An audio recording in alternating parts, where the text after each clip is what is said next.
first gunshot shattered the stillness of the early morning, echoing through the quiet suburban street like a violent announcement that nothing would ever be the same. Diane Harper froze, heart hammering in her chest, as the smell of gunpowder filled her bedroom. At the foot of her bed, her husband, Mark Harper, lay crumpled, blood soaking through his shirt. And then, a second shot rang out, cutting through the chaos, and Diane realized with a sinking horror that it wasn't just her husband under attack. Her own son, her 19-year-old boy, Ryan, was the one holding the gun. "No, it can't be," Diane whispered, as her mind scrambled to make sense of the nightmare before her. The boy she had raised, the boy she had kissed goodnight, the boy she had trusted with her heart, was standing there with cold, unflinching eyes, pointing a pistol directly at her. She wanted to scream, to run, to do anything, but fear rooted her to the spot. Ryan's voice, calm and terrifyingly steady, broke the silence. "Mom, don't move." And then, before she could even react, the front door slammed open. Someone, another figure, rushed past her, bullets ricocheting off walls, the world turning into chaos. Diane dove behind her dresser, trying to shield herself from the storm of violence. Her mind raced, trying to reconcile what she was seeing. How could this be real? How could her son be capable of murder? The sound of sirens in the distance only amplified the terror, but Diane knew the police wouldn't reach them in time. The intruder, or intruders, were already inside, moving with ruthless precision.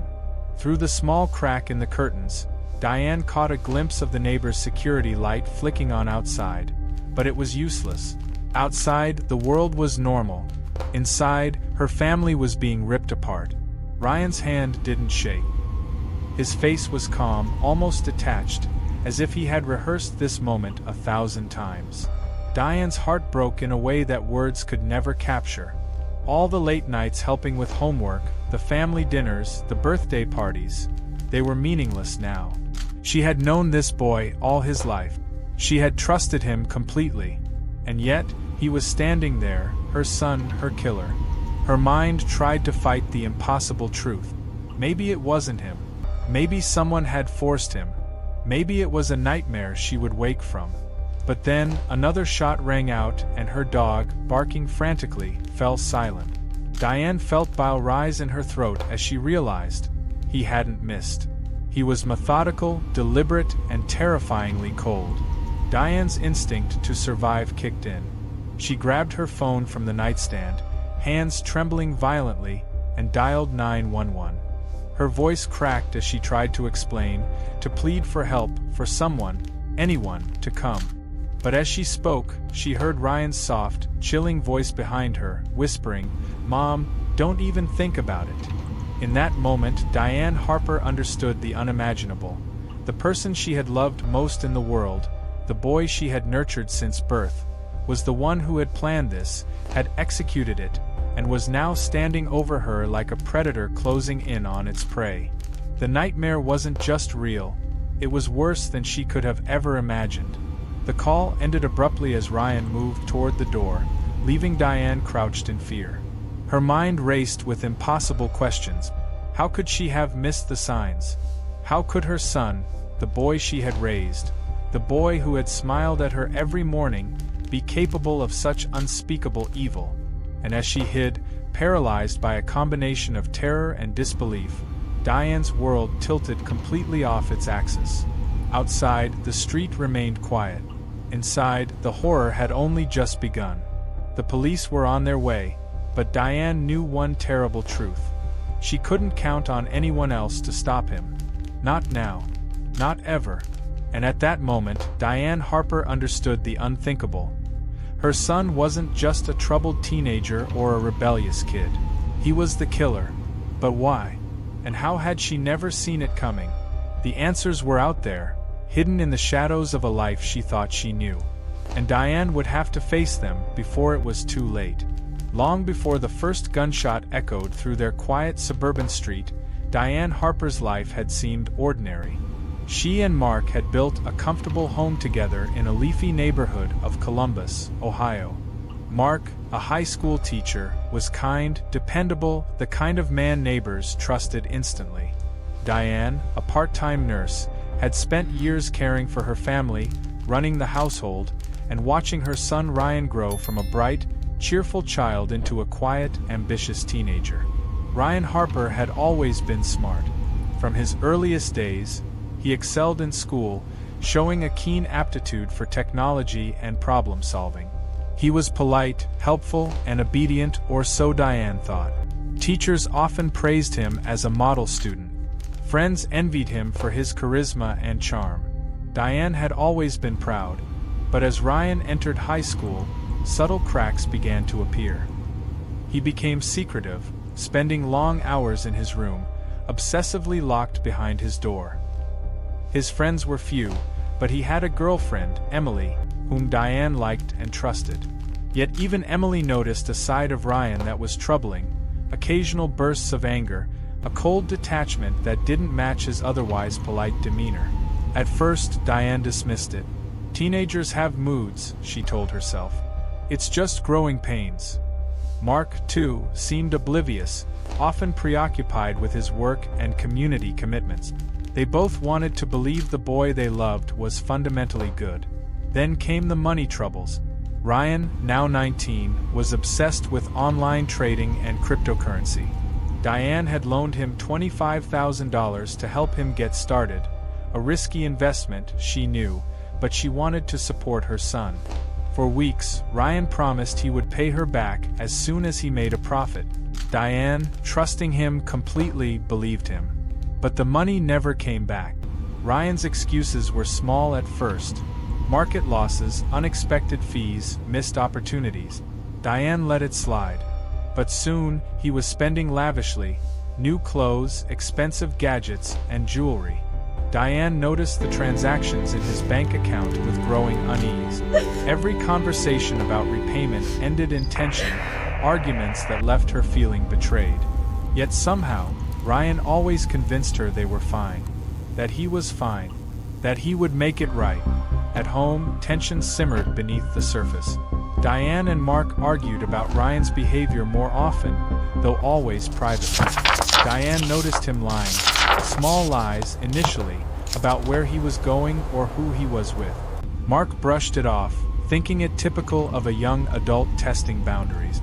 Diane, however, couldn't shake a growing unease, a feeling that something darker lurked beneath Ryan's calm exterior. One night, Diane found herself in Ryan's room while he was out. She had intended only to check on him, but curiosity, or perhaps a mother's intuition, compelled her to glance at his laptop. Her stomach turned when she discovered messages between Ryan and Emily that hinted at planning something secretive. The language was vague, ambiguous, almost playful, but there was an underlying seriousness she couldn't ignore. She closed the laptop quickly, hoping she had misread it, praying it meant nothing. The next weeks were a tense game of observation. Diane watched Ryan closely, noticing odd behaviors. Late-night departures, unfamiliar acquaintances, whispered phone calls he hurriedly ended when she entered the room. She questioned him gently, carefully, always met with plausible excuses and charming reassurances. He was just a boy, she told herself. Just a troubled young adult trying to find his way. Then came the day Ryan's behavior escalated. Diane returned home from work to find her bedroom window slightly ajar. The locks were tampered with. She immediately called Mark, who promised to install new security systems, alarms, cameras. But even as they secured the house, Diane felt a growing dread. Something was off. Something was terribly wrong. And deep down, she feared it wasn't strangers outside. They were too careful, too precise. Diane confided in her best friend, Melissa, describing her unease. Melissa suggested therapy, someone to talk to about Ryan's stress, his anger, his secrecy. Diane agreed, but Ryan resisted, claiming he was fine, insisting there was no need. The polite, charming son she had known was there, in front of her, but a shadow lingered behind his eyes, a darkness she didn't understand. A week later, Ryan returned home from a weekend trip with Emily. Diane noticed him acting strangely, quiet, calculating, almost rehearsed in his movements. She brushed it off as post-trip fatigue. But that night, she overheard a conversation between Ryan and Emily, fragments that made her blood run cold. Plans, money, someone who needed to be taken care of. Diane's hands shook. She wanted to confront him, to demand the truth, but fear froze her. Could she really accuse her son of what? Murder? Violence? The thought was unthinkable. Days passed, each more tense than the last. Diane noticed that Ryan had begun sleeping with a small pistol under his pillow, a detail he tried to conceal but couldn't hide from a careful eye. The money problems, the secretive behavior, the whispered plans, it all began to form a horrifying picture. And yet, Diane clung desperately to hope, convincing herself it was exaggeration, paranoia, coincidence. Her maternal instinct refused to believe the truth. Then came the night. Diane and Mark were asleep in their bedroom. Ryan was in his room, doors locked as usual. Outside, the street was quiet. Inside, Diane felt the weight of tension, though she couldn't have explained why. And then, the barking of the family dog erupted, loud, frantic, urgent. Diane bolted upright, heart hammering. Something was happening. Mark got out of bed, heading toward the commotion. Diane reached for her phone, intending to call 911, when the first gunshot rang out. It was sudden, sharp, and terrifyingly close. Diane froze, stomach dropping as the realization hit. This wasn't an accident. This wasn't a break-in. This was happening inside her own home. And the person orchestrating it was the boy she had raised. Before Diane could process the horror, a second shot fired. Her dog yelped once, then went silent. Diane's mind refused to accept the reality unfolding before her. She tried to scream, but no sound came out. Her instincts screamed at her to run, but where could she go? Her son was everywhere. He was the danger. The house, once a place of comfort, had transformed into a cage of terror. Diane Harper, mother, wife, caretaker, protector, realized the unthinkable. The very child she had nurtured, the boy she had believed to be innocent, was now a killer. And the world she knew, the life she had built, the family she had loved, was gone. From the first late-night warning signs, to the subtle lies, to the ominous whispered conversations, every piece of the puzzle had been there. And yet Diane had missed it. She had missed the truth about her own son, until it was too late. And as the police sirens began to wail in the distance, Diane understood one final, terrifying fact. She had to survive long enough to face the truth, long enough to understand how her son, Ryan Harper, became a killer. Because the nightmare was far from over. The first responders arrived to a scene that would haunt them for years. Diane Harper, trembling and pale, clutched the phone like a lifeline.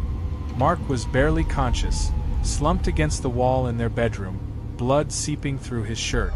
The living room bore signs of struggle, overturned chairs, broken glass, the faint metallic scent of blood hanging heavy in the air. Ryan Harper, 19 years old, had vanished. His room was empty, his bed untouched. Only the lingering smell of gunpowder hinted at the horror that had just unfolded. Police swarmed the neighborhood, canvassing for witnesses, checking security cameras, and scouring every corner for clues. Diane, still in shock, recounted what she had overheard, the sudden movements of her son, the gunshots, the hidden pistol. But even as she spoke, the officers exchanged uneasy glances. Her story was terrifying, but it was also unbelievable. A young man, raised in a loving home, capable of such violence? It didn't fit the profile. Meanwhile, Ryan's digital footprint began to unravel. Messages on his phone, deleted files on his laptop, cryptocurrency transactions traced to anonymous accounts, all pointed to a calculated plan. This wasn't a moment of rage. This was premeditated. Every detail, every step had been meticulously orchestrated. Investigators discovered something even more chilling. Ryan had been documenting everything. Hidden cameras in the house, strategically placed to capture his parents' movement. He had been watching them, studying their routines, learning their habit. Every argument, every interaction, every whispered conversation had been recorded. The boy who once seemed shy, polite, and unassuming had transformed into a predator, analyzing his own family as if they were characters in a script. Diane was overwhelmed by the revelation. How had she not seen it? How had the signs, secretive behavior, late-night excursions, obsessive tech habits, slipped past her so completely? Every instinct she had as a mother screamed at her that she had failed to protect her family. But the nightmare wasn't just psychological. The financial trail revealed that Ryan had embezzled not only the family money but funds from his mother's accounts, siphoning them into an offshore cryptocurrency wallet. Investigators traced the transactions to a network of shell companies and anonymous digital exchanges. The depth of his planning stunned even seasoned detectives. As police dug deeper, more evidence emerged. Ryan had plotted beyond his immediate family. He had a list: targets, motivations, timelines. Friends and acquaintances, unsuspecting neighbors, even Emily, his girlfriend, were now potential pieces in a much larger and more sinister puzzle. The authorities began treating the case as a high-risk situation, fearing that if Ryan wasn't apprehended quickly, the body count could rise. In the midst of this, Diane struggled to reconcile the boy she had raised with the criminal mastermind he had become. She remembered the nights spent tucking him into bed, the laughter he shared at family dinners, the quiet mornings of him helping his father with chores. And now, all of it seemed like a facade, a mask hiding the predator beneath. The first break in the case came from an unlikely source: Emily. The girlfriend had noticed Ryan's increasing obsession with weapons and planning, his fascination with creating perfect scenarios in video games, which he then translated into real-world strategies. She came forward to police, providing screenshots, messages, and a detailed account of his recent behavior. This testimony painted a horrifying picture. Ryan Harper wasn't just a troubled teenager. He was a calculating, meticulous planner, capable of cold-blooded murder. His charm, his intelligence, his innocence, it was all part of a weaponized persona, designed to disarm those who trusted him most. As the manhunt intensified, Diane found herself both a witness and a hostage to her own memories. Every familiar corner of her home became a reminder of betrayal. Every photograph, every keepsake, seemed tainted by the knowledge that her son had been capable of unimaginable violence. Days turned into sleepless nights. The media swarmed, sensationalizing the story of the suburban prodigy turned killer. Police checkpoints were set up, helicopters scanned neighborhoods, and the nation followed every update with morbid fascination. Diane, once an ordinary mother, became a reluctant public figure, her grief, fear, and shock displayed for the world to see. And yet, despite the chaos, one question remained: why? Why would a son, raised in a loving, stable home, meticulously plan and execute violence against his own parents? Investigators struggled to find a motive that made sense, a rationale that could explain the incomprehensible. The answer, when it began to emerge, was even more terrifying. Ryan Harper wasn't driven by rage, jealousy, or greed alone. He was driven by obsession, an obsession with control, with power, and with proving himself superior to those he once called family. Every action, every plan, every calculated step was a test of his own brilliance, a test in which he deemed his parents unworthy participants. Diane's world had fractured completely. Her husband's injuries were severe but survivable, yet her trust, her sense of safety, and her understanding of reality were shattered beyond repair. She realized that survival meant more than living through the attack. It meant facing the incomprehensible truth. Her son, her child, was capable of premeditated evil. The hunt for Ryan Harper was far from over. And for Diane, every sleepless night, every trembling moment, was a reminder that the nightmare was only beginning. By now, Ryan Harper had become a ghost. Law enforcement had traced his last known locations, and digital forensics painted a chilling map of his movements. He wasn't just hiding, he was watching. Every camera he had planted, every device he had manipulated, allowed him to anticipate the authorities' move. Ryan had studied his pursuers as meticulously as he had studied his family, turning the manhunt into a twisted game of cat and mouse. Diane lived in constant fear.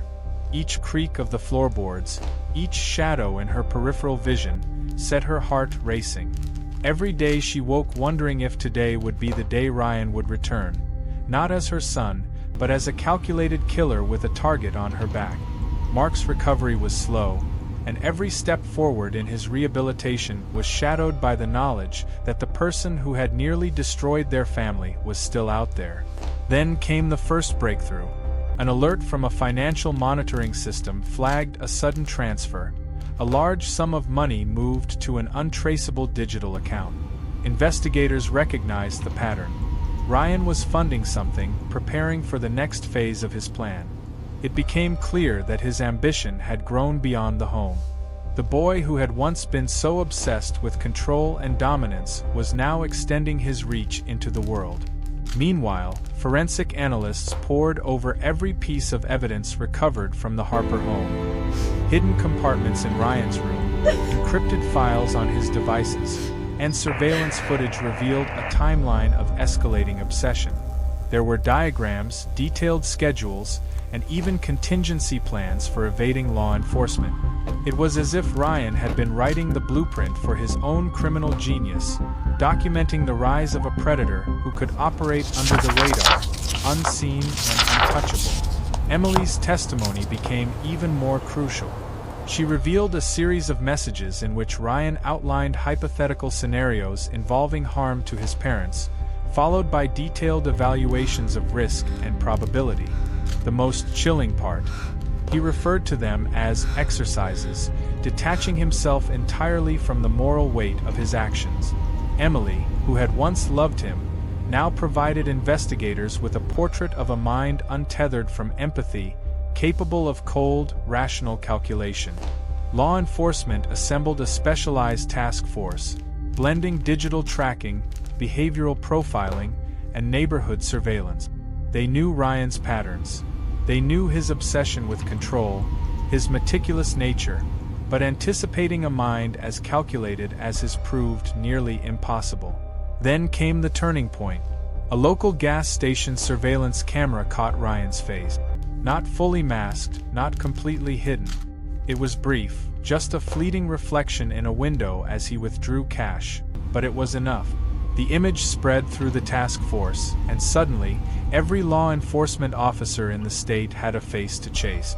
Ryan Harper, the boy who had once been their son, was now the fugitive they feared. Diane Harper's world collapsed further when she learned that Ryan had left a series of cryptic messages, recorded on his personal devices, hinting at the locations he had visited and the potential plans he had for others. The messages weren't confessions. They were almost taunts, designed to test the resolve of the people hunting him, to see how far they would go to catch him. The psychological warfare continued. Investigators noted that Ryan seemed to anticipate their every move. When a roadblock was set up, he vanished moments before. When they triangulated his phone signal, he had already moved several blocks away. It became clear that Ryan's intelligence, combined with his meticulous planning, made him a dangerous adversary, not a desperate teenager, but a calculating criminal who had perfected the art of deception. Meanwhile, Diane had to navigate her grief, fear, and the horrifying realization that the child she had nurtured was capable of unspeakable acts. She became a reluctant witness, working closely with the task force to provide insight into Ryan's habits, his obsessions, and the patterns only a mother would recognize. Each conversation with investigators reminded her that the boy she had raised was now someone she barely knew, a mind driven by an obsession with control and a terrifying disregard for human life. Then, the unthinkable happened. Evidence surfaced that Ryan had obtained firearms through legal loopholes, concealed them in vehicles, and even planned escape routes using maps and GPS coordinates. The level of planning was staggering. He wasn't just dangerous. He was strategic, methodical, and willing to kill anyone who interfered with his ambitions. The authorities knew they had to act fast. A team of agents tracked the digital breadcrumbs left by Ryan, from encrypted chats to cryptocurrency transactions. They coordinated with local law enforcement to cover every possible exit, every potential hideout. But Ryan had anticipated them at every turn, leaving only taunting clues and digital fingerprints, as if daring them to catch him before he could disappear again. Diane's nightmare reached its peak when a neighbor reported a suspicious vehicle parked near the Harper property. Law enforcement rushed to investigate, only to find the car abandoned, but with traces of Ryan's presence. Fingerprints, partial DNA evidence, and a hastily discarded backpack filled with notes, maps, and survival supplies. It was a chilling reminder that he had been closer than anyone imagined, and that the danger was far from over. And then, in a moment that Diane would never forget, a recording emerged. Hidden in the cloud storage of one of Ryan's devices was a video, time-stamped just days before the attack. In it, Ryan spoke directly to the camera, outlining in cold detail the lessons he had learned from his parents, the strategies he had employed, and the next steps he intended to take. His calm demeanor, the precise articulation of each plan, and the lack of remorse sent shockwaves through the investigators. For Diane, it was the ultimate betrayal. Her own son, her flesh and blood, had meticulously planned not just the attack on their family, but an entire campaign of control and manipulation. Every smile, every moment of affection from the past seemed like a carefully crafted mask, hiding the mind of a calculating killer. As the chapter closes, Diane sits in the living room of what remains of her home, staring at the door, knowing that Ryan Harper could return at any moment. Law enforcement has narrowed his location, but the boy who had once been her son remains elusive, brilliant, and dangerously unhinged. The tension is unbearable, and the sense of dread is almost tangible. The final twist waits just around the corner. Ryan Harper's plan wasn't finished. The next revelation would shock the nation, and Diane herself would be forced to confront the horrifying truth that would change her life forever. The day began like any other for Diane Harper, but beneath the mundane rhythm of breakfast and morning chores, a storm was brewing. Law enforcement had finally narrowed Ryan's possible location to a remote cabin outside the city, a place he had once mentioned in passing during a family argument, dismissed at the time as a teenager's fantasy. Now, it was a strong lead, the culmination of weeks of painstaking investigation. Special agents and tactical units assembled quietly, a sense of urgency thick in the air. Every detail of Ryan's behavior had been analyzed. His obsession with control, his methodical nature, his ability to anticipate move.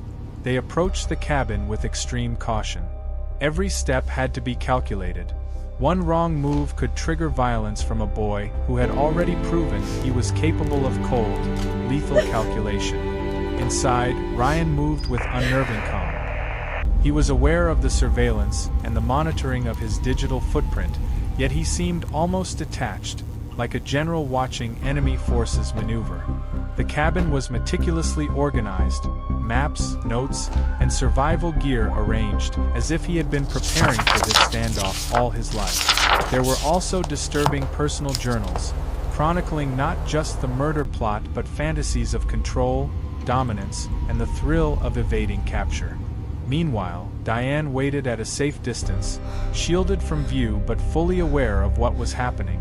She had been brought along to assist negotiators, her insight into Ryan's psyche considered invaluable. Each time she heard a distant footstep or saw a shadow move in the trees, her heart would stop. The son she had raised, the boy she had nurtured, was now a figure of terror, capable of committing acts no parent should ever imagine. The first contact came over a megaphone.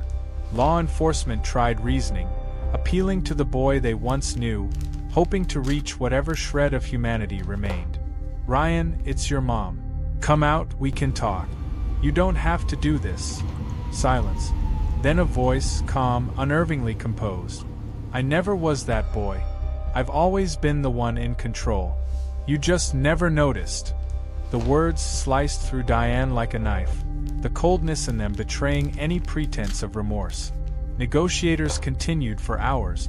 Ryan revealed that he had been tracking their movements, knew every path they would take, and had even anticipated the approaches of SWAT. His intelligence, once admired as a boy, was now a weapon. Every attempt to draw him out seemed to validate his meticulous planning. Every strategy they tried only proved he was 3 steps ahead. But even the most calculated minds can falter. Investigators noticed a subtle pattern in Ryan's behavior. A fixation on certain objects in the cabin, small rituals he performed repeatedly. Behavioral experts advised using these obsessions as leverage. Diane's voice became the key. She spoke softly, recounting shared memories, small, innocent moments from his childhood, moments of joy and trust. She reminded him of what it felt like to be loved unconditionally, to be a part of a family. For a moment there was hesitation. The icy calm that had dominated Ryan's demeanor flickered, like a candle in the wind. Then came a shift. He stepped into view, hands raised, eyes scanning the perimeter, measuring his options. He wasn't surrendering out of compliance. He was calculating the risks, weighing each consequence with the precision that had made him so dangerous. In a tense, heart-stopping sequence, law enforcement moved in. The tactical team secured the cabin, neutralizing any potential threat, while Diane approached cautiously. The confrontation was surreal. The mother she had always been and the son she barely recognized, standing face to face, separated by the weight of unimaginable crimes and years of manipulation. "Ryan, it's over," Diane whispered, her voice trembling. "You don't have to do this anymore." For the first time, his eyes betrayed something: fear, regret, or merely the acknowledgement that his plans had finally met their match. He allowed himself to be taken into custody without incident, the meticulous fugitive finally cornered. Once in custody, Ryan's interrogation began. His journals, digital footprints, and recorded plans painted a portrait of a mind both brilliant and terrifyingly detached. Investigators pieced together the full scope of his manipulations. The premeditated murder, the careful obfuscation of evidence, the manipulation of friends and family, and the elaborate attempts to remain undetected. Every detail added layers to the shocking revelation that the killer they had feared was not a stranger, but the boy Diane had raised. Court proceedings were swift. Ryan Harper was charged with multiple counts of murder, attempted murder, conspiracy, and a litany of related crimes. Evidence from his journals, videos, and testimonies left no room for doubt. During the trial, Diane testified, recounting the betrayal, the horror, and the unimaginable realization that her son was capable of orchestrating such violence. The courtroom was gripped by the raw emotion, the impossible intersection of maternal love and unspeakable horror. Sentencing was severe but necessary. Ryan Harper was convicted on all counts and given multiple life sentences, ensuring he would never have the opportunity to harm anyone again. Diane and Mark began the painstaking process of rebuilding their lives, forever scarred by the actions of the child they had loved, but determined to survive and heal. In the aftermath, the Harper case became a chilling study in the dark potential hidden in familiar faces. Experts debated, psychologists analyzed, and law enforcement used the case to refine methods for identifying and tracking domestic threat. Diane's story was told in documentaries, news segments, and books, an enduring reminder that sometimes the greatest danger can come from those we hold closest. And though Ryan Harper would never walk free again, the shadow of his betrayal lingered, haunting Diane and Mark. Every day they were reminded that evil could hide behind the most familiar of faces, and that sometimes a parent's greatest fear is not losing a child, but discovering who that child truly is. The story ends, not with closure, but with the lingering echo of shock, betrayal, and the unnerving realization that the people we trust most may harbor secrets darker than we could ever imagine.